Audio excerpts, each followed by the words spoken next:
నిత్య ప్రేమతో నన్ను ప్రేమించిన్, నిత్య ప్రేమతో నన్ను మహాకృపయు కనికరము కలిగిన మా కన్న తండ్రి, ఘనమైన ఉన్నతమైన నీ నామమునకు స్తుతులు స్తోత్రములు చెల్లిస్తున్నాం. శాశ్వత ప్రేమ నీ టీవీ కార్యక్రమం ద్వారా ఉన్నతమైన నీ మాటలను ధ్యానించడానికి పూనుకుంటుండగా సహాయాన్ని అనుగ్రహించండి. నీ దాసుడనైనా నన్ను మరుగుపరచండి. శక్తి కలిగిన నీ మాటలు చెప్పగలిగే సామర్థ్యాన్ని అనుగ్రహించండి. వినుచున్న నీ పిల్లలకు కూడా వివేచనను అనుగ్రహిస్తూ నీకు మహిమకరంగా మా అందరికీ ఆశీర్వాదకరముగా ఈ కార్యక్రమాన్ని ముందుకు తీసుకుని వెళ్ళమని మిమ్మల్ని కోరుకుంటూ క్రీస్తు నామం నీ ప్రార్థన అడిగి వేడుకొంచున్నాము తండ్రి, ఆమెన్.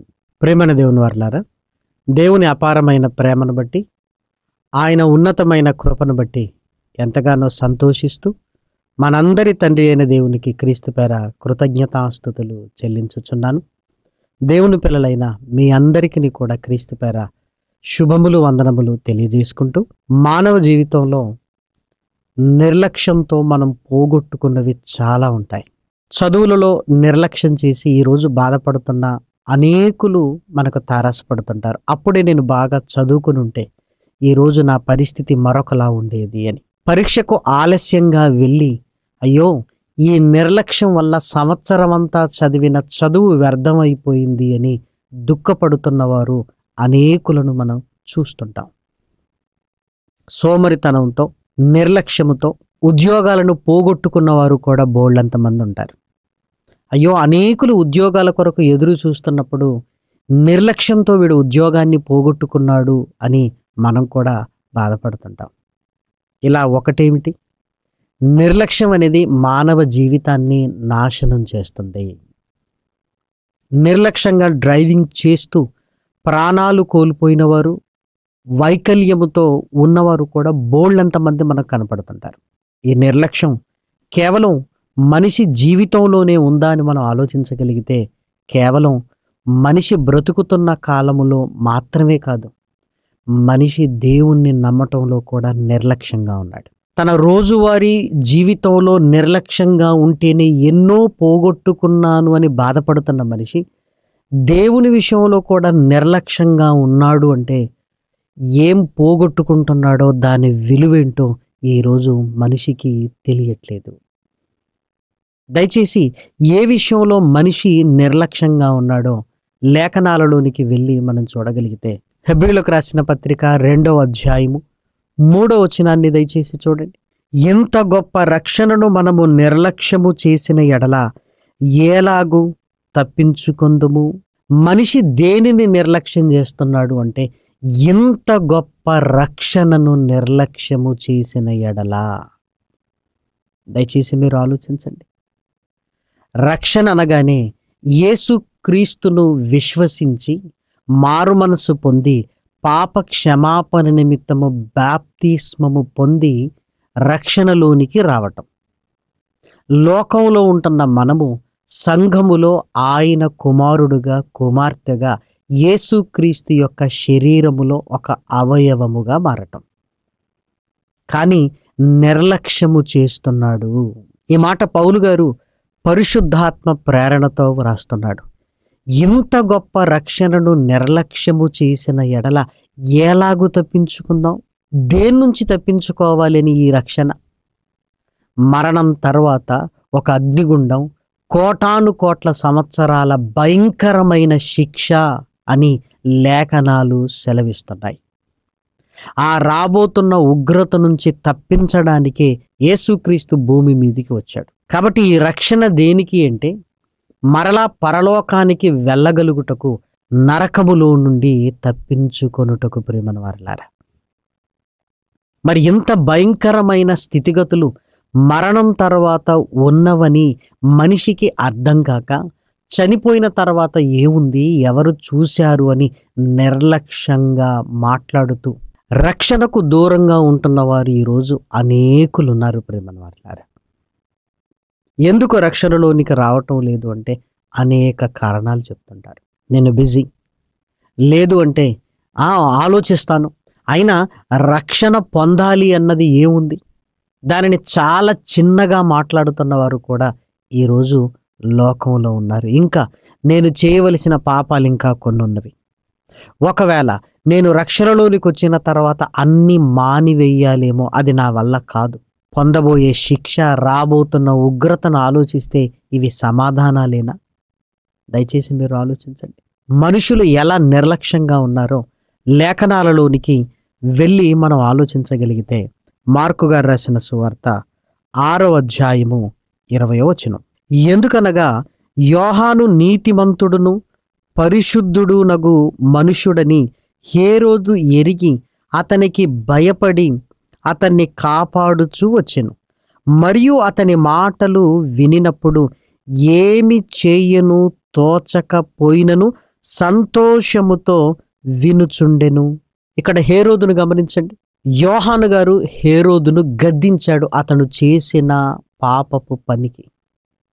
పగపట్టాలి కదా. కానీ హేరోదు యోహాను మాటలు విని సంతోషిస్తున్నాడట. అంటే యోహాను మీద పగ, ప్రతీకారము లేదు. అంటే మారుతున్నట్లుగానే వాక్యము వింటున్నాడు, అంటే అవకాశం ఉన్నట్లుగానే మనకు అనిపిస్తుంది. కానీ తర్వాత వచనాన్ని మీరు దయచేసి చూడండి.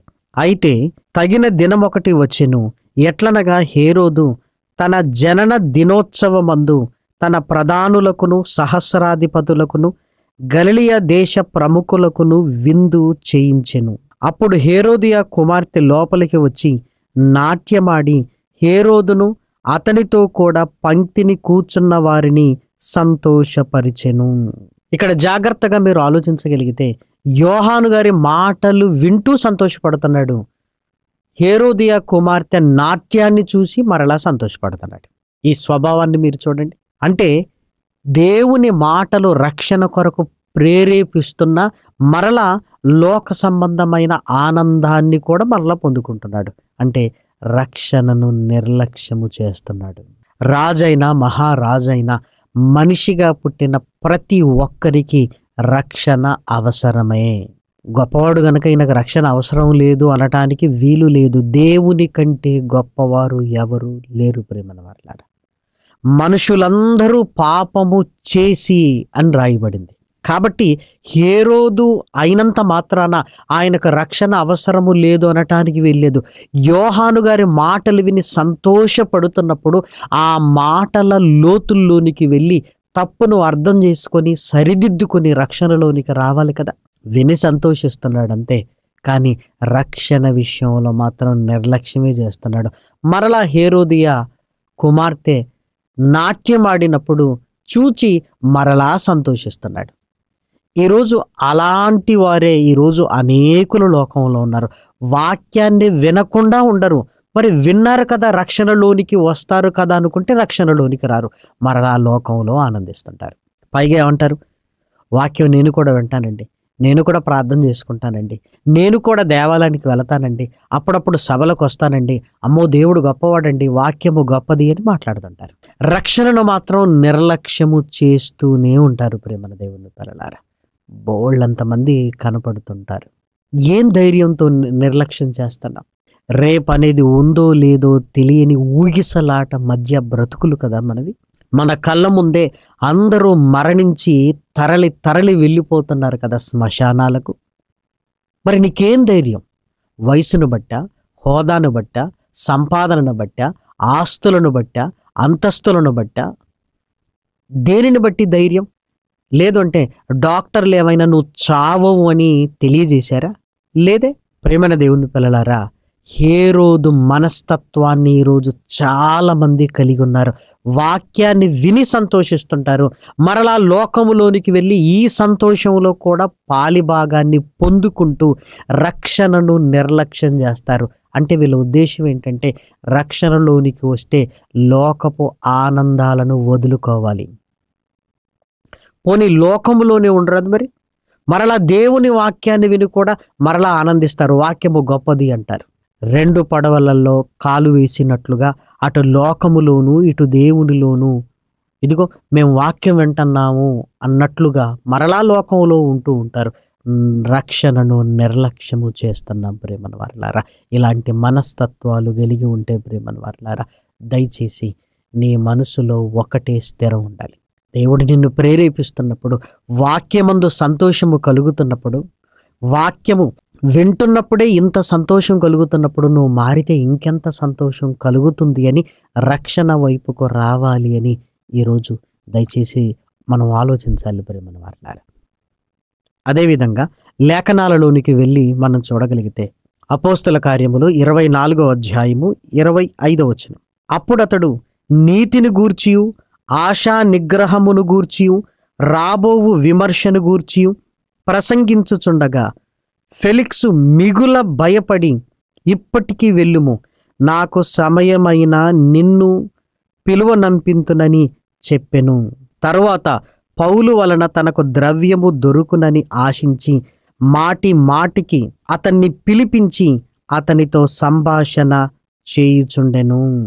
ఇక్కడ ఫెలిక్స్ పౌలు గారు మాట్లాడుతున్నప్పుడు, వాక్యాన్ని వివరిస్తున్నప్పుడు మిగుల భయపడి నీతిని గూర్చియు ఆశా నిగ్రహమును గూర్చియు రాబోవు విమర్శను గూర్చియు పౌలు గారు మాట్లాడినప్పుడు చాలా భయపడ్డాడు. మిగుల భయపడి అని లేఖనాలలో వ్రాయబడింది. దేవుని నీతి ఏంటి, అది ఎంత గొప్పది, ఎంత గొప్పది మీరు ఆలోచించండి. ఆశా నిగ్రహము, ఈ భూమి మీద ఆ నీతిని కలిగి ఆశా నిగ్రహాన్ని ఎలా మనం కలిగి ఉండాలి, ఈ శరీరాన్ని ఎలా దేవుని కొరకు మనం వాడాలి, పాపానికి ఎలా దూరంగా ఉండాలి, రాబోతున్న విమర్శ తీర్పును గురించి మాట్లాడినప్పుడు అమ్మో ఇలాంటి పరిస్థితి మరణం తర్వాత ఉంటుంది అని గ్రహించి మిగుల భయపడ్డాడు. మరి భయపడిన వాడు రక్షణలోనికి రావాలా వద్దా? రావాలి కదా ప్రేమన వారలారా. కానీ తర్వాత ఏంటి, నెమ్మదిగా అలవాటు పడి డబ్బు కొరకు ఆశపడుతున్నాడు.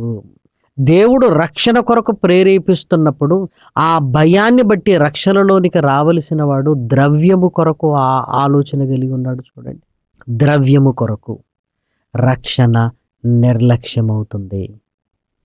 ఈరోజు కూడా దేవుని పనికి డబ్బులు ఇస్తారు కానీ రక్షణలోనికి రారు. ఆ డబ్బు తీసుకో కానీ రక్షణలోనికి రారు. నువ్వు ఇచ్చే డబ్బు కంటే నీ రక్షణ ముఖ్యము. పౌలు గారు మాట్లాడుతున్నప్పుడు రక్షణలోనికి రావలసిన వాడు డబ్బును ఆశిస్తున్నాడు అంటే దయచేసి మీరు చూడండి, హృదయాంతరంగాలను శోధించి పరిశోధించి మన పాపపు జీవితాన్ని సమాధి చేసి రక్షణలోనికి రావలసిన మనిషి దానిని నిర్లక్ష్యం చేస్తూ ఉన్నాడు. ప్రేమన దేవుని పిల్లలారా, మాటికి పౌలు గారితో మాట్లాడుతూ ఉన్నాడు.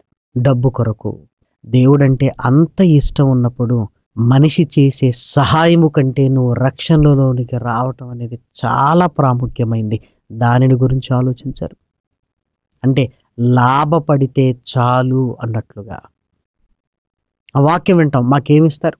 నీ బ్రతుకును మార్చుకోవడానికి నీకేమి ఇవ్వాలి? నీ బ్రతుకు మీద నీకు ప్రేమ లేదా? నువ్వు గొప్పగా బ్రతకాలన్న ఆశ నీకు లేదా? దయచేసి మీరు ఆలోచించండి. ఫెలిక్సు వలె ఏదో లాభము కొరకు మాత్రమే ఆలోచిస్తారు, రక్షణ కొరకు ఆలోచించరు. నేను పాపిని అని గుర్తించరు. నా పాత రోత జీవితాన్ని సమాధి చెయ్యాలి, యేసుక్రీస్తు మరణించి తిరిగి లేచాడు, నేను కూడా ఆయన కొరకు తిరిగి జన్మించి ఆయన కొరకు బ్రతకాలి అన్న ఆలోచనలోనికి వెళ్ళరు. ఏదో లాభము సంపాదించుకోవాలి అన్న ఆలోచనతోనే ఉంటారు ప్రేమల వాళ్ళారా. ఇంకా చూస్తారా, అపోస్తల కార్యములు 26వ అధ్యాయము 27వ వచనాన్ని చూడండి. అగ్రిప్ప రాజా, తమరు ప్రవక్తలను నమ్ముచున్నారని నేను ఎరుగుదును. అందుకు అగ్రిప్ప, ఇంత సులభముగా నన్ను క్రైస్తవునిగా చేయజూచుచున్నావే అని పౌలుతో అనెను. ఇక్కడ కూడా అగ్రిప్ప రాజుతో మాట్లాడుతున్నప్పుడు, అగ్రిప్ప రాజు ప్రవక్తలను నమ్మే స్థితిలో ఉన్నప్పుడు, ఆ ప్రవక్తలు చెప్పిన యేసుక్రీస్తుని గురించి మాట్లాడుతున్నప్పుడు నన్ను మార్చాలని చూస్తున్నావు అన్నాడు. కానీ అసలు మారవలసిన అవసరత అగ్రిప్పకే ఉంది అని గ్రహించలేదు. ఒక మాటలో చెప్పాలంటే, ఇదిగో నా మతాన్ని మారుస్తావా అంటున్నాడు. ఏమండి, ఎవరు బాగుంటే ఎవరికి లాభం? మీరు దయచేసి మీరు ఆలోచించండి. అగ్రిప్పరాజు మారాలి అని పౌలు గారు కోరుకున్నాడు. కానీ ఆయన మారితే పౌలు గారికి ఏమైనా లాభం ఉందా? మారటం అనేది ఇంకొకరి కోసం కాదు, నీ కోసం నువ్వు మార్చుకోవాలి. అప్పుడప్పుడు దయచేసి మీరు ఆలోచించండి. అధిక బరువు ఉన్నారు, మీరు తగ్గాలండి అని డాక్టర్ అంటారు. తగ్గితే ఎవరికి లాభం? డాక్టర్కి లాభమా? నీకు. నువ్వు అనారోగ్యంతో ఉన్నావు, ఇవి మానేయాలి అంటారు. అవి మానేయటం వల్ల డాక్టర్కి ఏమైనా లాభమా? కాదు కదా, నీకు లాభం. అలాగే నీ పాపము నిన్ను నాశనములోనికి తీసుకొని వెళుతుంది. నీ పాపము నిన్ను అగ్నిగుండములో పడవేస్తుంది. నీ పాపము కోటాను కోట్లాల సంవత్సరాలు నిన్ను కాల్చేస్తుంది. కాబట్టి మారవలసిన అవసరత నీకుంది. నన్నేదో మార్చేస్తున్నావు కదా అంటున్నాడు. అప్పుడు పౌలు గారు ఏమన్నాడో దయచేసి మీరు చూడండి. 29. అందుకు పౌలు, సులభముగానో దుర్లభముగానో తమరు మాత్రము కాదు. నేను ఏదో మార్చడానికి ప్రయత్నం చేస్తున్నానని మీరు అనుకుంటున్నారు. విషయాన్ని మీకు చెప్తున్నాను. మారటం మీ చేతుల్లో ఉంది కదా అని పౌలు గారు సెలవిచ్చారు. చూసారా, రక్షణ వాక్యము వారి దగ్గరికి వచ్చిన వారు ఎంత నిర్లక్ష్యాన్ని కలిగి ఉన్నారు. ఈ నిర్లక్ష్యం వలన వారు ఏం సాధించారు? మీరు దయచేసి ఆలోచించండి. కొద్ది కాలం బ్రతికి హేరోదు చనిపోయాడు. కొద్ది కాలం బ్రతికి ఫెలిక్స్ చనిపోయాడు. కొద్ది కాలం బ్రతికి అగ్రిప్ప కూడా చనిపోయాడు. ఏం సాధించారు వాళ్ళు? ఏమీ లేదు. రక్షణ వాక్యము వారి కళ్ళ ముందుకు వచ్చినప్పుడు మనోనేత్రాలు వెలిగింపబడి హృదయాలు తెరుచుకొని రక్షణలోనికి వచ్చి కష్టమైన బ్రతికుంటే ఇదిగో పరలోకానికి వెళ్ళగలిగే స్థితిలో ఉండేవారు ప్రేమన దేవుని పిల్లలారా. పౌలు గారు కూడా సువార్త ప్రకటనలో యూదులు ఆటంకము కలుగజేశారు. ఇదిగో మీరు ఆటంకము కలిగజేసినందుకని నేను వెళ్ళిపోతున్నాను.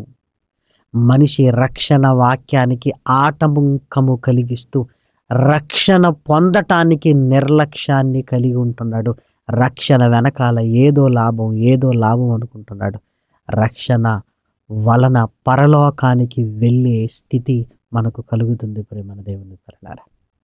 దయచేసి ఆలోచించండి. ఇలాంటి మనస్తత్వం కలిగిన వారు మన ఇళ్లలో కూడా ఉన్నారు కదా. అన్నీ బాగుంటాయి కానీ రక్షణలోనికి రారు.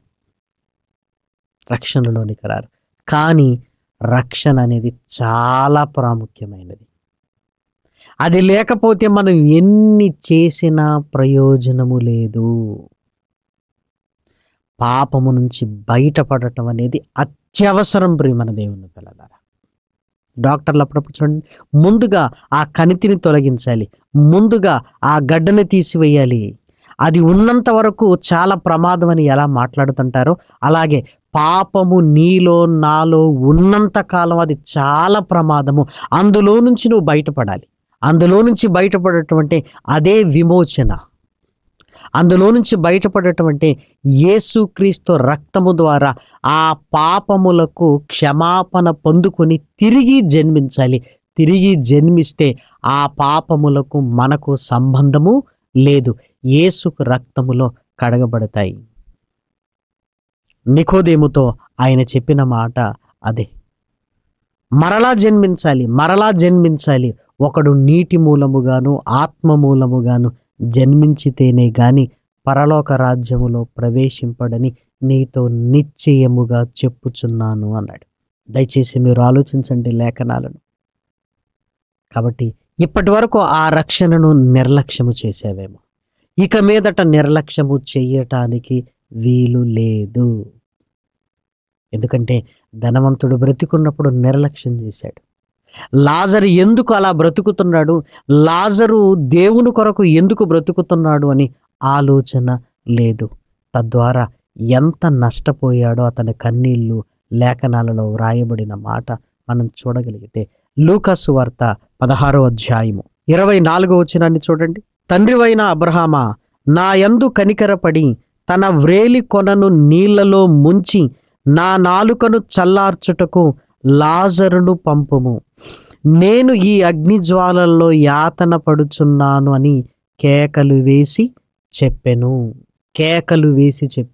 భూమి మీద లాజరు ఉన్నప్పుడు గుర్తించలేదు. లాజరు ఎందుకు ఇలా బ్రతుకుతున్నాడో నువ్వు ఆలోచించలేదు. మరణించిన తర్వాత లాజరును చూస్తున్నాడు. తండ్రివైన అబ్రహామా, ఇదిగో ఈ అగ్ని జ్వాలలో నేను యాతన పడుతున్నాను అన్నాడు. బ్రతికున్నప్పుడు ఆలోచన లేనప్పుడు చనిపోయిన తర్వాత ఎన్ని ఆలోచనలు ఉన్నా ప్రయోజనం ఏమైనా ఉందా? లేనుగాక లేనే లేదు. ప్రేమన దేవుని పిల్లలారా, నాకు 5 సహోదరులు ఉన్నారు. వారును ఈ వేదనకరమైన స్థలముకు రాకుండా సాక్ష్యమిచ్చుటకు నా తండ్రి ఇంటికి లాజరును పంపుము. ఒకవేళ ఇక్కడికి పంపటం కుదరకపోతే అంటున్నాడు. బ్రతికున్న వారికి రక్షణ అవసరము అని పాతాళ లోకములో వేదనకరమైన స్థలములో ఉన్నవాడు ఆలోచిస్తున్నాడు. అంటే బ్రతికుండగా నువ్వు ఆలోచించగలుగుతున్నావా? ఇంకెంతకాలము నిర్లక్ష్యం చేస్తా? దేవుడు నీతో అంటున్నాడు, ఇంత గొప్ప రక్షణను నిర్లక్ష్యము చేసిన ఎడల ఎలాగూ తప్పించుకుంటావు? రక్షణ ఎందుకు గొప్పదో తెలుసా?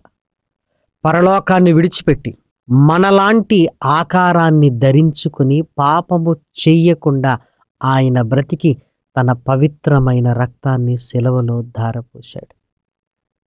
ఇది చిన్న విషయమా? వేదనను అనుభవించి నీకు నాకు ఇదిగో పాప విమోచనను కలిగించిన ఈ రక్షణ చాలా గొప్పది. ప్రేమన దేవుని పిల్లలారా, భూమి మీద ఎన్నోసార్లు ఎన్నో విషయాలలో నిర్లక్ష్యం వహించి చాలా కోల్పోయామని మనమే మాట్లాడుతున్నప్పుడు, ఈ రోజు నువ్వు కోల్పోయేది మాటలతో చెప్పలేనిది. కోటాను కోట్ల సంవత్సరాల తీరని కష్టం, తీరని నష్టం. ప్రేమన దేవుని పిల్లలారా, ఈ విషయంలో మాత్రం దయచేసి నిర్లక్ష్యంగా ఉండకూడదని ప్రభు ప్రేమను బట్టి మిమ్మల్ని వేడుకుంటున్నాను. ప్రేమన వర్లారా, రక్షణ కంటే గొప్పది మరి ఏది లేదు. ప్రేమన దేవుని పిల్లలారా, కాబట్టి రక్షణలోనికి రావాలి, ఆయన కొరకు బ్రతకాలి. ఆయన కొరకు బ్రతుకుతూ ముందుకు వెళ్ళగలిగితే రక్షణలో ఉన్న మనకు నిరీక్షణ ఉంది. యేసు క్రీస్తు భూమి మీదకి వస్తాడు, మరలా మనల్ని తిరిగి లేపుతాడు, పరలోకానికి తీసుకుని వెళతాడు. ప్రేమన దేవుని పిల్లలారా, హేరోదు వలె, అగ్రిప్ప వలె, ఫెలిక్స్ వలె మనము నిర్లక్ష్యము చేయడానికి వీలు లేదు. పేతురు గారి పరిశుద్ధాత్మతో నిండుకొనిన మాటలు వినగానే యూదులు ఏమన్నారో తెలుసా? అపోస్తల కార్యములు 2వ అధ్యాయంలో రాయబడిన మాట దయచేసి చూడండి, 37వ వచనం. వారు ఈ మాట విని హృదయములో నొచ్చుకొని, సహోదరులారా, మేమేమి చేతుమని పేతురును కడమ అపోస్తులను అడుగగా. మేమేం చెయ్యాలి? హృదయాన్ని కఠినపరుచుకోలేదు, నిర్లక్ష్యంగా ఉండలేదు. యేసుక్రీస్తు మరణాన్ని గురించి మాట్లాడుతున్నప్పుడు వెంటనే మేమేం చెయ్యాలి? పేతురు గారు అంటున్నారు, బాప్తిస్మం పొందండి అనగానే బాప్తిస్మాన్ని స్వీకరించారు. ప్రభు నీతో మాట్లాడుతున్నప్పుడు, రక్షణ అవసరమని నీ మనస్సాక్షి నీతో చెప్పినప్పుడు ఆలస్యం చేయకు. ఈ నిర్లక్ష్యం ఖరీదు కోటాను కోట్ల సంవత్సరాలు అగ్నిగుండంలో కాలిపోవటం. ప్రేమన దేవుని పిల్లలారా, అట్టి రక్షణకు దేవుడు మిమ్మల్ని అందరినీ వేగిరపరచాలి అని నా హృదయపూర్వకంగా కోరుకుంటూ ఈ మాటలు నేను ముగిస్తున్నాను. ప్రార్థన చేసుకుందాం. మహాకృపయు కనికరము కలిగిన మా కన్న తండ్రి, ఘనమైన ఉన్నతమైన నీ నామమునకు స్తుతులు స్తోత్రములు చెల్లిస్తున్నా. విలువైన నీ మాటలను ఆయన నీ పిల్లలు విన్నారు. హృదయాలు కఠినపరుచుకోక నీ వాక్కులకు కరిగిపోయినాయన, మెత్తని మనసును కలిగినాయన వాక్యాన్ని హత్తుకొనగలిగే భాగ్యాన్ని అనుగ్రహించండి. దుష్టుడు నాయన మరలా నీ పిల్లల్ని ప్రేరేపించక రక్షణ వైపుకునైనా ముందుకు తీసుకుని వెళ్ళండి.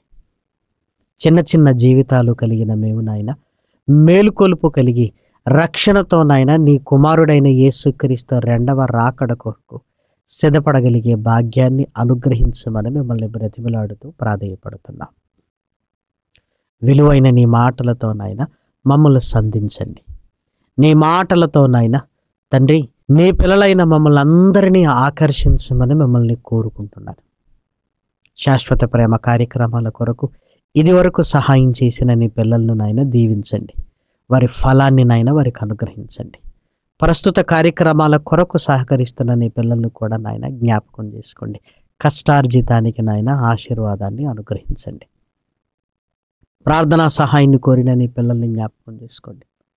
మనోవేదనతో, కుటుంబ కలహాలతో నాయన తండ్రి, సతమతం అవుతున్న నీ పిల్లలకు నాయన నీ వాక్యపు మనోనిబ్బరాన్ని నాయన కలిగించండి, ధైర్యాన్ని ఇవ్వండి తండ్రి.